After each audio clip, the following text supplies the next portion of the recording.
इकबाल अलामा का जो गीत है कि कुछ बात है कि हस्ती मिटती नहीं हमारी, सदियों रहा है दुश्मन दौरे जहां हमारा। तो 3000 सालों तक आक्रमण झेलते हुए इस देश ने अपनी हस्ती तो बनाई, लेकिन इतना जरूर है कि हमारी हस्ती को बहुत हद तक मिटा दिया गया। हमारी वो हस्ती फिर से धीरे धीरे वापस लौट रही है और उसके पीछे हमारे देश के लोगों के बीच की जो सहन शक्ति है।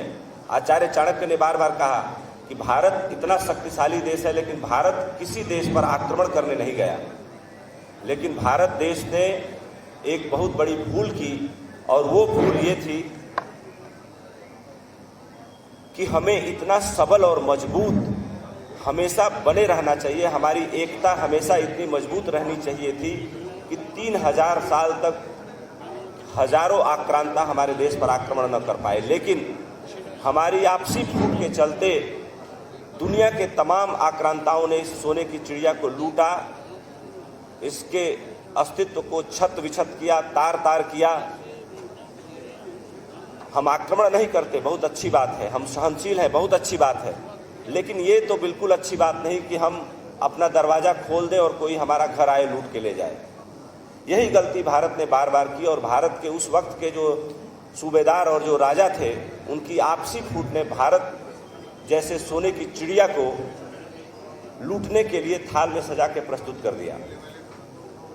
आज भारत अपने आज़ादी का अमृत महोत्सव मना रहा है, और 75 सालों में भारत ने जो दूरी तय की है वो बहुत ही असाधारण है। लेकिन ये भी नहीं भूलना चाहिए कि हमारे पड़ोस का देश चाइना 1986 में भारत और चाइना दोनों का जो जीडीपी था, या दोनों का जो सकल घरेलू उत्पाद था, या दोनों की इकॉनमी थी, $1 ट्रिलियन के बराबर थी। लेकिन कहीं न कहीं उस देश के लोग ही उस देश को महान बनाते हैं। आज चाइना की इकॉनमी $15 ट्रिलियन की है और हम $5 ट्रिलियन के लिए संघर्ष कर रहे हैं। लेकिन भारत जिस तेजी से छलांग लगा रहा है, बहुत जल्द ही $5 ट्रिलियन नहीं, अगले 10 सालों में भारत $10 ट्रिलियन से ज़्यादा की इकॉनमी होगी।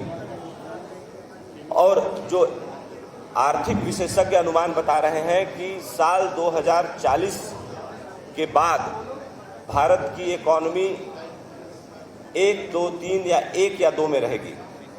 क्यों? क्योंकि चाइना के सामने सबसे बड़ा संकट ये है कि वहाँ की जो आबादी है वो लगभग पूरी तरह से वृद्ध हो चुकी है, और वहाँ पे पॉपुलेशन कंट्रोल यानी बर्थ कंट्रोल लॉ के तहत इस समय वहाँ पे जो करुणाई है, जो युवा है, उस आबादी का भयंकर अभाव है।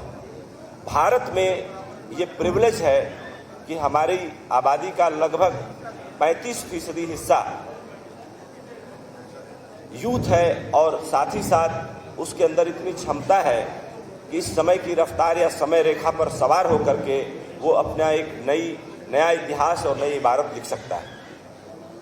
तो जो मौके हैं, जो अपॉर्चुनिटीज़ हैं, हमारे सामने हैं, हमारे हाथों में हैं, और हमें अब जैसे कहा जाता है कि बेटा वही योग्य होता है जो माँ बाप के कंधों पर बैठ के ज़माने को देखता है, और जिसके परिचय से माँ बाप का परिचय दिया जाता है।